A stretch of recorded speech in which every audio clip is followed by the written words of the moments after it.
Nesta edição do Ciência Livre especial em Brasília, temos a honra de receber o ministro da Ciência, Tecnologia e Inovações, astronauta Marcos Pontes. Vamos lá?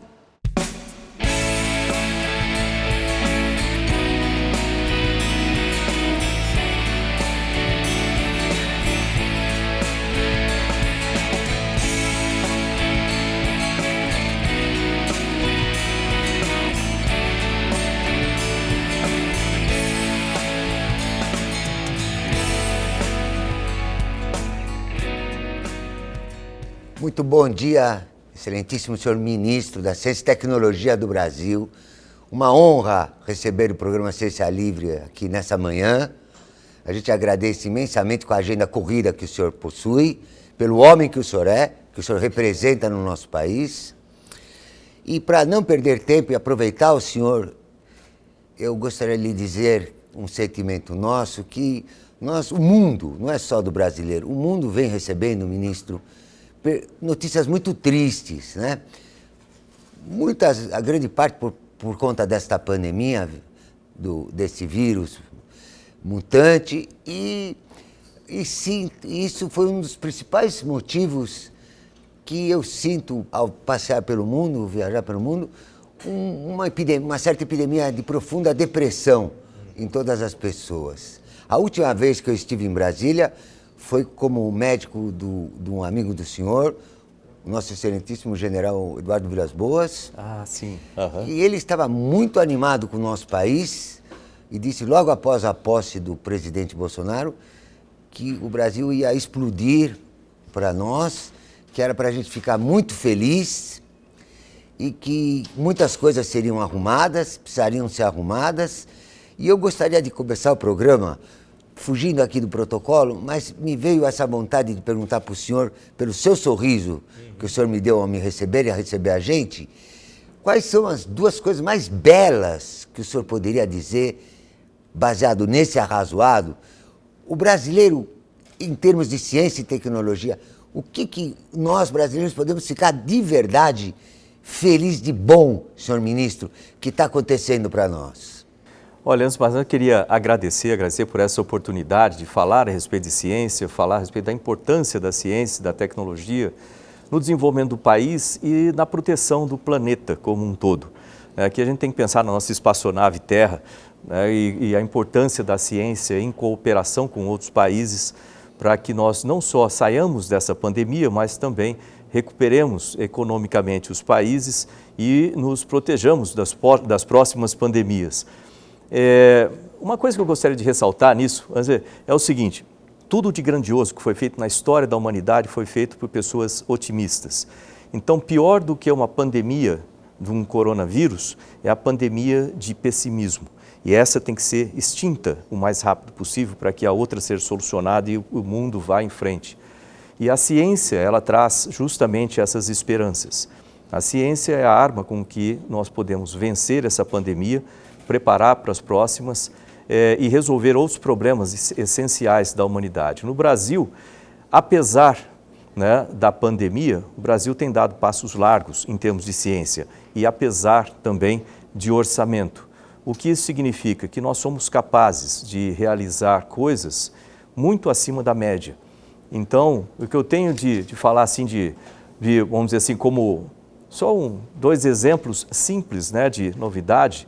O Brasil, geralmente, o senhor sabe bem disso, o tempo de desenvolvimento de uma vacina, geralmente são muitos anos, né? 10, Perfeito. 15 anos. Né? A ciência brasileira foi capaz de desenvolver vacinas em 1 ano e meio. Né? Toda a tecnologia, agora já estamos entrando já em testes clínicos de vacinas nacionais. Essa é uma ótima notícia, porque esse é um ponto de inflexão na história do Brasil. O Brasil vai deixar de ser importador ou consumidor simplesmente de vacina para ser exportador e produtor de vacinas, de tecnologia de vacinas. Não é só envasamento, é tecnologia da vacina. Esse é um primeiro ponto. Excelência, e o Butantan participou ativamente desse processo? Nós temos investimento no Butantan também, em tecnologias, com cientistas do Butantan.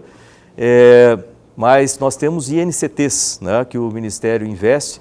Nós investimos em 15 tecnologias de vacinas E dessas 15 tecnologias, 4 delas já estão na Anvisa, uma delas já passou na Anvisa, agora começa os testes clínicos.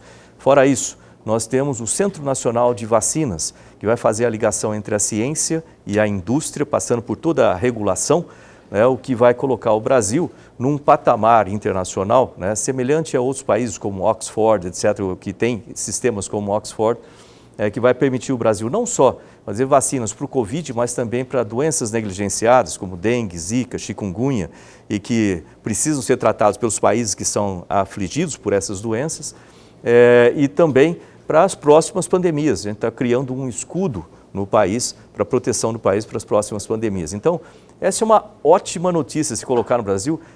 A pandemia, ela causou, as dificuldades da pandemia, causou aí uma mudança completa no cenário do Brasil em termos de vacinas. Parabéns por essa iniciativa. E a partir do momento que os testes clínicos começam a ser feitos, ninguém vai poder responder que ela continue sendo simplesmente uma vacina experimental, na verdade. Não, a partir do momento que esses testes foram feitos nas 3 fases, sem dúvida nenhuma é uma vacina comprovada, vai ser comprovada, já tem sido comprovado nos pré-clínicos, até os testes com animais, agora entra na fase 1 e 2, primeiro com seres humanos, e na sequência, aprovado pela Anvisa também, passa a fase 3 para a parte de eficiência. Então, e essa é a primeira de muitas que o Brasil fará daqui para frente. A gente vai ser capaz, inclusive, de alimentar a América do Sul e provavelmente alguns outros países com a conexão direta com a Organização Mundial da Saúde, que eu fui lá há pouco tempo e coloquei o Brasil à disposição da organização como um hub de produção de vacinas. Eu fui bolsista, senhor ministro, quando jovem, do CNPq, então nós podemos ter orgulho atualmente do nosso país em termos de pesquisa e tecnologia, que nós não estamos parados, né? De jeito nenhum. O CNPq é uma das organizações que eu tenho muito orgulho aqui, diga-se de passagem, tem 70 anos, é mais antigo que o Ministério, e o CNPq, ele fornece bolsas de pesquisa, diferente da CAPES, que são bolsas de estudo. É bom colocar isso, porque às vezes eu vejo gente querendo juntar CNPq com CAPES, são 2 organizações irmãs que trabalham em paralelo. E o CNPq ele tem participado ativamente no desenvolvimento de soluções agora durante a pandemia, assim como soluções para diversas áreas do Brasil. Certamente vai ficar melhor ainda agora com a liberação do Fundo Nacional de Desenvolvimento Científico e Tecnológico para mais investimentos na área e com a esperada melhoria do orçamento do Ministério de Ciência, Tecnologia e Inovações, que é diferente do FNDCT, que, segundo o Ministério da Economia, para o ano que vem, com mais espaço fiscal, o orçamento do Ministério também vai melhorar. E o CNPq certamente vai ter mais condições ainda de aumentar o número das bolsas e aumentar o valor das bolsas, que é uma das minhas preocupações, que esse valor está parado durante muito tempo. Senhor ministro, o senhor é astronauta, perfeito? Vamos deixar um pouquinho a ciência de lado, depois dessas notícias agradáveis que os nossos brasileiros resolveram. Qual a primeira palavra que vem para o senhor na sua mente assim que o senhor esteve ali, naquele mundo infinito? É frio lá? Apesar da roupa de astronauta? É um ambiente muito especial, bastante hostil para a saúde, eu posso dizer isso, mas é um ambiente muito especial. Eu lembro que no momento que nós chegamos no espaço, depois de 9 minutos da decolagem, que às vezes o pessoal acha que demora muito tempo, 9 minutos para sair do chão e chegar a 200 km de altitude, com 25 mil km por hora de velocidade, e no momento em que teve o corte dos motores, que tem uma certa desaceleração, eu olhei pela janelinha ali, esse planeta azul, maravilhoso. Lembrei da cor dos olhos da minha mãe, dos olhos azuis da dona Zuleika.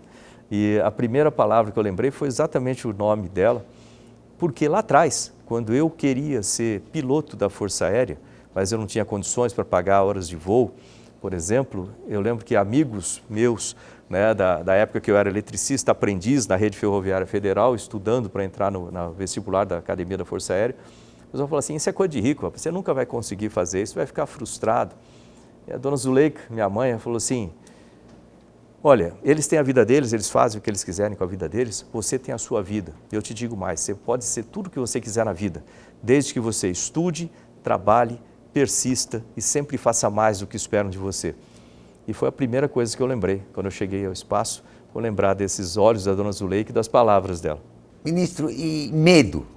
Medo é a emoção natural do ser humano. Se alguém falar que não tem medo, o senhor sabe disso, ou a pessoa tem algum problema, né, psicológico, ou não sabe na situação que está. Por exemplo, se pegar... Ontem eu estava conversando com um dos nossos atletas paralímpicos, que ele é cego. E aí vem um tipo de exemplo. Se você pega uma pessoa cega, por exemplo, e fala para ela, olha, você está andando numa ponte que está a 50 centímetros do chão, é só uma passagenzinha em cima de um riachozinho, tá?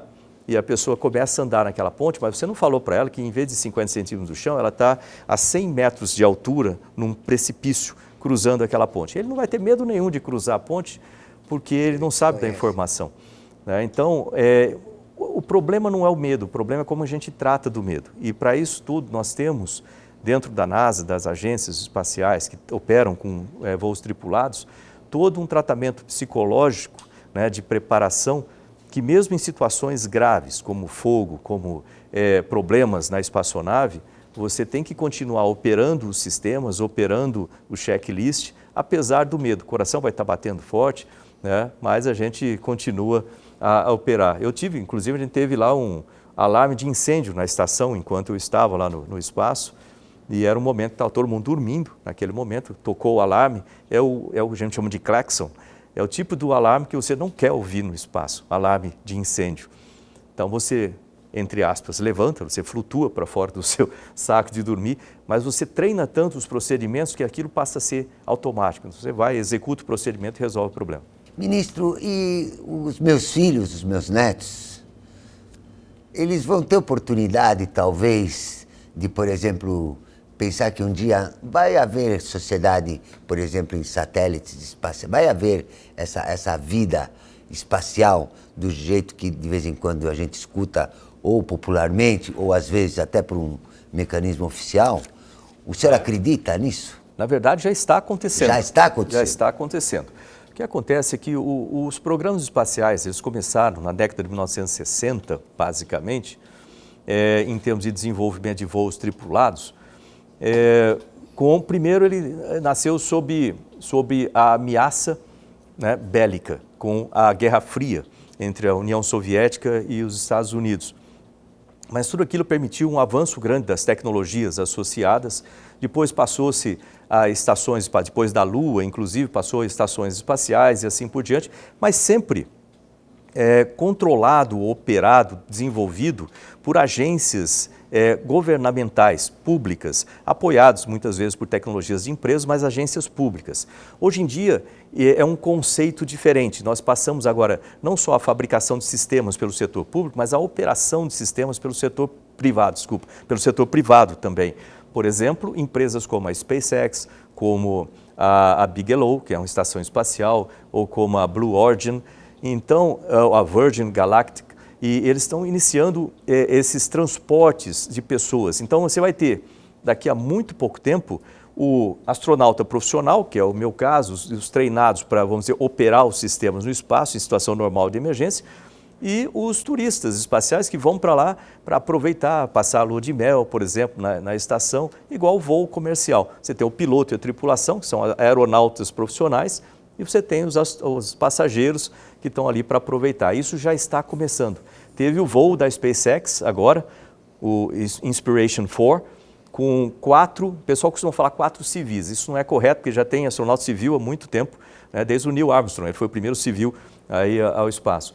Mas não são 4 civis, são 4 astronautas ou tripulantes do setor privado operando uma espaçonave sozinhos, né? Isso é um momento muito marcante e daqui a pouco vão começar os voos para estações espaciais privadas. A própria Estação Espacial Internacional deve passar para o setor privado ainda nessa década de 2020 agora, né? Durante esses anos para frente.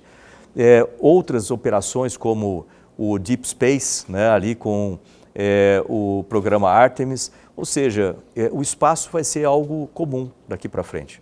Eu vou comunicar essas informações aos meus netinhos, diretamente do ministro do nosso país, mas eu queria perguntar uma coisa para o senhor que sempre me incomodou na vida e nunca tive oportunidade, agora, na frente a frente com um astronauta e um homem com a sua formação, talvez o senhor consiga terminar a minha curiosidade. Em 1969, nós éramos mais jovens, ministro. Mas não tão mais jovens, né? Mas éramos mais jovens, né? E eu me lembro que minha mãe veio me acordar. Eu estava dormindo quando o homem chegou à Lua. Por que nós não voltamos lá até hoje? Não houve interesse comercial ou interesse científico, né? São duas coisas que dão como fossem os drivers, né? Vamos dizer assim, os propulsionadores da exploração espacial. Ou ele tem um interesse científico associado, muito forte, ou um interesse comercial por trás. E esse tem sido cada vez maior agora, o interesse comercial.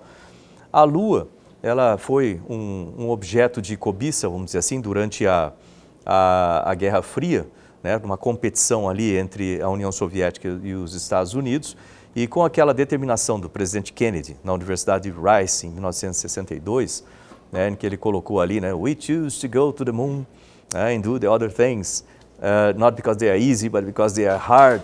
Aquele pronunciamento e decisão do presidente foi um ponto de inflexão no programa espacial. Depois disso, com a conquista da Lua, né, com 6 missões indo para a Lua entre 1969 e 72, perdeu-se o interesse. Se tivessem achado lá, por exemplo, ouro, platina, diamantes... Não tem ouro na Lua. Não tem nada disso. Então, se tivesse achado isso, certamente a gente estaria com a Lua já habitada, praticamente. Né? Mas isso não foi achado. Então, o que existe na Lua é a possibilidade de hélio 3 para a produção de energia, mas isso ainda demanda não só a mineração, como o processamento disso na superfície da Lua, que fica muito caro, ainda comercialmente inviável. Existe também a possibilidade de asteroides, né? A mineração em asteroides, aí sim para elementos pesados, etc. Ou seja, o programa espacial vai crescer bastante. O programa Artemis, que está retornando agora para a Lua, e o Brasil faz parte, eu fiz questão de inscrever o Brasil. Para mim, pela própria experiência internacional anterior, é fácil ter essa abertura, né, nos programas espaciais e programas com a ONU. Então, eu fiz questão de colocar o Brasil no programa Artemis, que está, vamos dizer assim, no limite frontal da tecnologia, tanto para retorno à Lua, quanto para Gateway, que é a estação espacial que vai ficar ao redor da Lua, quanto para missões de espaço profundo, né, asteroides, Marte, etc. Então, o Brasil vai estar aí trabalhando junto com os países de ponta nessa área. Vou aproveitar a deixa do senhor ter falado sobre Marte e essas missões marcianas. O que mais aventura no próximo horizonte? Até agora, a gente já tem, vamos dizer assim, estudado Marte durante décadas, né? Desde lá dos primórdios, com os primeiros rovers que foram para Marte, as primeiras missões, até agora com um rover com muito mais capacidade que está lá, o Perseverance, inclusive tem um sistema que voa também, né? Que pode melhorar ainda essa capacidade de análise.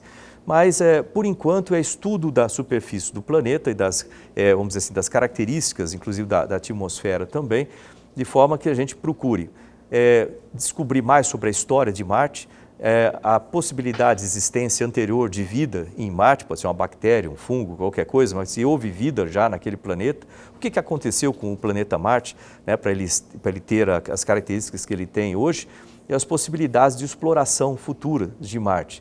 Então, a partir da década de 2030, é bem provável que nós já tenhamos tripulações, né, de humanos indo para Marte, né, para análise. Uma máquina pode fazer muita coisa, mas o ser humano ainda, né, o cérebro humano, a intuição humana e tudo que vem com isso, as emoções são importantes. A exploração através de seres humanos vai ser essencial, não só para conhecer mais sobre Marte, mas, quem sabe, transformar Marte como também uma futura colônia humana. Muito obrigado, astronauta. E, senhor, eu vou de novo pegar a palavra suas, emoções, né, porque nós trabalhamos com reabilitação de pacientes com doenças muito graves, fatais, como, por exemplo, esclerose lateral amiotrófica, paralíticos, tetraplégicos. E na experiência pessoal nossa, em nome da Escola Paulista de Medicina, do setor de patologia neuromuscular, as emoções são fundamentais para que esse indivíduo readquira, passo a passo, um pouquinho, ele ganha uma qualidadezinha de vida, por exemplo, ele recupera a marcha, e da marcha ele pode recuperar uma outra função. E de função em função, a gente obtém um ser humano mais reabilitado e mais pleno a seguir a vida, né? O senhor citou que existe um movimento, inclusive, de financiamento para atividades científicas paralímpicas. Isso. Como que está isso? O Ministério, né, aliás, parabéns pelo trabalho nesse setor, que eu considero um setor primordial e com extrema importância. O Ministério de Ciência, Tecnologia e Inovações, desde o início, que quando nós entramos nessa gestão, eu coloquei como uma das prioridades as tecnologias para pessoas com deficiência. Né? E dentro dessa estratégia, nós criamos em Uberlândia, junto com o Sintesp-BR, com a Universidade Federal de Uberlândia, a cidade, o município de Uberlândia e a empresa Algar, nós criamos o Centro Nacional de Tecnologias para Pessoas com Deficiências e Doenças Raras. Aliás, o Doenças Raras entrou graças a um trabalho da Drica, né? Ela é filha do general Vilas Boas, e ela conversou comigo aqui a respeito de doenças raras. Eu confesso que eu não conhecia esse universo das dificuldades que isso traz. Então, o centro acoplou isso também. E a ideia desse centro é justamente o desenvolvimento de tecnologias para pessoas com deficiência e usando tecnologias paralímpicas, como fosse a Fórmula 1 daquilo, e isso associada com outras estratégias, como materiais avançados, inteligência artificial, que a gente desenvolve aqui também no Ministério, podem trazer não só o desenvolvimento de alta tecnologia para ajudar pessoas com deficiência a terem mais qualidade de vida. Aliás, é um número muito grande de pessoas que precisam de sistemas como eu, para audição, né? São mais de 40 milhões de pessoas no Brasil, mas não só para melhorar essas tecnologias, como principalmente para baixar o preço dessas tecnologias para que sejam mais acessíveis às pessoas. O senhor já é tão, perdão, interromper, mas eu não me contive, desculpe interromper o senhor, mas se o senhor já é tão bom escutando assim, imagina se o senhor escutar melhor, né? Você sabe que essa situação, as coisas não acontecem por acaso, né? Eu acho que essa situação do meu ouvido me deu muito mais consciência, inclusive, para colocar o Ministério nesse caminho de ajudar no desenvolvimento dessas tecnologias, porque você sente, vamos dizer assim, na pele as necessidades. Né? E posso falar outra coisa para o senhor, como neurologista? Uhum. Quando a gente perde uma função, a audição ou a visão, existe uma tendência de neuroplasticidade cerebral, a gente ganha em alguma outra função um maior poder. Né? Essa energia sempre é dividida. Então, às vezes a gente perde alguma coisa e está ganhando muitas coisas que a gente nem imagina que esteja ganhando. Né? Essa conversa que eu tive, né, com esse paraatlético, o Wendel Bellarmino, ele ganhou 3 medalhas de ouro lá 3 medalhas lá na Olimpíada, né, Paralímpica em Tóquio. Um rapaz sensacional. Ele perdeu a visão com glaucoma congênito, então desde criança, né? E ele nada maravilhosamente bem, a gente viu as competições, tudo, mas principalmente nesse aspecto, né, e de pessoa também, ele é uma pessoa sensacional de se conversar, né, e eu estava falando com ele justamente como que a pessoa desenvolve outras características, é interessante isso. Exemplo simples para todo mundo, eu não sei se uma pessoa que enxerga normalmente, se tentar aprender braille, vai ter uma dificuldade enorme. Eu já passei... você passa os dedos ali em cima, parece tudo igual, não consigo fazer nenhuma distinção e essas pessoas conseguem aprender aquilo. Eu realmente admiro, né? Aliás, na sua profissão, parabéns aí o cérebro para mim é uma das coisas, é uma fronteira a ser estudada em muita coisa, mas é uma coisa maravilhosa. Posso mudar completamente Claro. o nosso assunto de novo? Dessa vez eu vou mudar, ministro, em homenagem à sua mãe, senhora sua mãe. Ah, sim. Com todo respeito, com toda a permissão, a dona Zuleika, para falar um pouquinho do ser humano, porque o senhor, como um homem que já conheceu muitos países, provavelmente pelo mundo afora, né, e o espaço, quando a gente se olha no espelho e vê essa condição da natureza humana atual, o senhor continua com esse otimista do jeito que eu sinto o senhor aqui hoje, desde que nós começamos? Olha, cada vez mais. Você está otimista com o ser humano?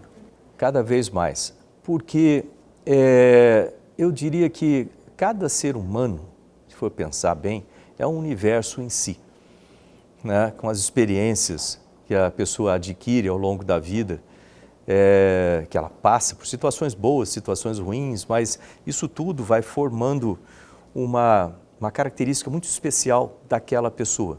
O que eu quero dizer com isso é que o mesmo evento apresentado para duas pessoas diferentes tem interpretações completamente diferentes baseado no que essa pessoa viveu e no que ela espera do futuro, né?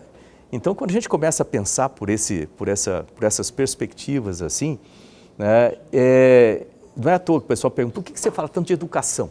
Por que você gosta tanto de educação? Porque tudo isso conversa, tudo isso é transversal, tudo a formação de um ser humano, né, desde o pequenininho, a gente pega uma criança, os nossos filhos, por exemplo, ali, né, desde bebezinho, de repente você vê aquela criaturinha crescendo e desenvolvendo ideias próprias, esse desenvolvimento do cérebro e tudo mais, eu acho algo fascinante, entendeu? Eu sempre tive muita curiosidade com relação a tudo na vida, né? E o ser humano é essa interpretação do pensamento, das emoções humanas, é uma dos pontos para mim assim mais bonitos de tudo isso. Então tem muito para aprender e cada vez que eu penso em aprender mais, eu fico mais otimista. Eu acho que a gente vai mudar a história do planeta. A gente vai passar por muitas dificuldades ainda, como civilização, né, humana sobre o planeta. Tem muita coisa que a gente vai aprender ao longo do caminho. Essa redução das separações entre as pessoas, né, por classificações inúteis, vamos dizer assim. Quando você olha o planeta de fora, você nota o quanto insignificante que a gente é, o quanto insignificantes são esses nossos conflitos entre planetas, ou só para colocar uma ideia por causa de um ego, alguma coisa assim. E ao longo do caminho, acho que a gente vai mudando. Não vai ser fácil esse aprendizado, assim como o aprendizado de uma criança não é fácil, né, ao longo do caminho. Ela aprende por coisas boas e por coisas ruins. Mas eu acho que como civilização a gente vai aprendendo também. Eu sou otimista que a gente vai chegar num ponto bom lá na frente. Muito bom, eu só vivi sempre com muito otimismo na vida. Queria perguntar para o senhor, eu soube um pouquinho antes de começar o programa que o senhor é amigo do general Eduardo Vilas Boas, que o senhor o conhece. Sim. E eu o considero um dos maiores patriotas do nosso país. E eu estou falando isso, já que nós estamos conversando sobre os seres humanos, o senhor também eu acho o brasileiro um ser humano espetacular. Eu sempre escolheria viver no Brasil. Uhum. Em qualquer lugar que eu tivesse nascido, eu tenho essa convicção comigo. Eu queria perguntar, e o senhor? Sem dúvida. Você é brasileiro, ministro? Você lembra quando eu estava, não sei se você lembra de uma cena, quando eu estava dentro da Soyuz, logo depois da decolagem, e o Pavel, que era o comandante, ele falou assim, eu vou virar a câmera para você, faz algum gesto para o seu país. Eu não podia falar nada, porque não tem canal aberto para falar com o país, obviamente, mas eu tinha que fazer algum gesto. E eu tinha no meu braço esquerdo uma bandeira do Brasil, e uma embaixo do painel, mas ninguém viu. Mas tinha a bandeira do Brasil aqui no braço do uniforme, do traje. E a única coisa que eu consegui pensar naquele momento foi apontar para a bandeira e apontar para cima. Na minha cabeça, o que eu queria dizer era o seguinte, estamos todos, porque a bandeira representa todos nós, cada um de nós, né, a bandeira do Brasil. Então, estamos todos indo juntos. Foi por isso que eu apontei com 2 dedos, porque com um não dá noção de juntos. Então, se eu olhar lá, você vai ver, estamos indo juntos para cima. É isso que eu vejo no nosso país. Nós temos que ter esse senso de patriotismo, não na maneira radical, mas na maneira de a gente entender que cada um de nós no Brasil compõe a nação brasileira, como povo brasileiro, tem uma responsabilidade sobre o futuro desse país e o futuro que a gente quer para os nossos filhos e netos. Então, a gente precisa ver a nossa bandeira como isso. Ela representa a nossa história, nossa tradição, nossa cultura, representa o sacrifício de um monte de gente para a gente ter o país que a gente tem hoje. E aí vem um ponto importante também, porque a gente tem que respeitar esse sacrifício das pessoas que criaram esse país, né? E não ficar procurando só coisa ruim no país. E se achar alguma coisa ruim, falar assim, como é que eu posso ajudar a mudar essa coisa ruim? Como é que eu posso ajudar com o meu trabalho, com o meu conhecimento, ajudar a melhorar esse país? Porque apontar o dedo um para o outro e criticar, isso qualquer pessoa consegue fazer, né? Não precisa de nada para isso. Vamos dizer assim, não precisa nem de coragem nem de competência para criticar, né? Mas a gente precisa de coragem e competência para ajudar a resolver. E é isso que eu gostaria de todos os brasileiros, ter esse senso, né, de patriotismo em torno da nossa bandeira. Seria bom, né, ministro, conforme o senhor disse, uma apologia ao nosso patriotismo e à nossa educação, né? Porque isso só melhora mais ainda o Brasil. O senhor sente que toda vez que a gente volta de uma viagem ao exterior, é uma maravilha voltar para o Brasil, não é mesmo? É bom. Olha, eu vivi grande parte da minha vida fora do país, seja nos Estados Unidos, na Rússia, em outros países. Mas uma coisa que eu digo para você é o seguinte, não importa em que país você estiver, você sempre vai ser estrangeiro, né? E não importa quanto tempo você ficar lá, pode ficar 60 anos lá, você sempre vai ser estrangeiro. O nosso país é esse daqui. Então, é bom quando você volta, aquela sensação de voltar para casa, entendeu? E essa casa a gente tem que ajudar a arrumar da melhor maneira, né? E transformar cada vez em uma casa melhor. Assim como a nossa casa, de vez em quando, ela vai ficando meio desarrumada ali, aqui. Vão ajudar a arrumar, colocar as coisas no lugar de novo. É um trabalho constante, né? E vale a pena esse trabalho, porque ele não é só para a gente agora que nós estamos vivendo, a gente já está com cabelo branco, ficando mais velho, mas é o trabalho para quem vem atrás, essas novas gerações, esses novos estudantes, nossos filhos, nossos netos, bisnetos e assim por diante. Então, eles têm que ter, né, esse senso, aprender ao longo do caminho a responsabilidade de cada um deles com essa casa que a gente chama de Brasil aqui também, né? Senhor ministro, em nome da Escola Paulista de Medicina, em nome da Neuromuscular, que eu ajudei a construir desde 1982. Parabéns. É uma extrema honra ter recebido o senhor aqui, que demonstrou uma sabedoria muito profunda e uma acoplada a alguma coisa que poucos têm. Obrigado. Porque é muito difícil achar pessoas tão exponenciais, mas eu senti o senhor um homem também bastante humildade, o que lhe torna um homem mais especial ainda. E é essa mesma humildade que eu gostaria de fechar essa participação do Ciência Livre, se o senhor estiver de acordo, que nós dois possamos fazer hoje uma homenagem especial a todos esses homens que nós dois estamos aqui no programa, a todos os atletas paralímpicos do Brasil, porque o Brasil arrasou na Paralimpíada. Isso. Então, o senhor citou o Wendel Bellamino. Eu citaria o Daniel Alves, eu citaria o Alexandre Whittaker, mas todos, estão todos de parabéns, porque nem sempre eles têm tudo necessário para poder se desenvolver. Exato. E eles representaram muito bem o nosso país. A todos vocês, o nosso parabéns, né, ministro? Olha, parabéns. Muito obrigado por ter comparecido. O seu programa será veiculado pelo nosso país e pelas mensagens otimistas que o senhor trouxe. E não vou esquecer de dizer para os meus netos que eles vão passear de satélite, se Deus quiser, e muito em breve. Olha, eu gostaria de agradecer por essa oportunidade, falar sobre ciência, tecnologia e como isso tem essa interface direta com o ser humano. Né? A gente fala agora de tecnologias como inteligência artificial, que a gente tem investido aqui no Brasil e tanta coisa, e isso precisa colocar o ser humano sempre no centro, né? E nós vamos ao espaço, nós vamos ter situações em viver em estações espaciais, viver em Marte, viver em outros planetas, a gente vai chegar lá, sem dúvida nenhuma. O corpo humano, como o senhor bem sabe, ele é muito adaptável, né? Então esses ajustes todos vão ser feitos ao longo da nossa evolução, né? E sem dúvida nenhuma vai ser muito interessante acompanhar essa história, seja lá de onde a gente estiver, né? Mas acompanhar essa história também. Muito bom. Obrigado. Muito obrigado, ministro. Tudo de bom para o senhor. Parabéns, parabéns. Mais informações e outras edições do Ciência Livre você encontra no site programaciencialivre.com.br e em nosso canal no YouTube. Nos vemos no próximo programa. Até lá!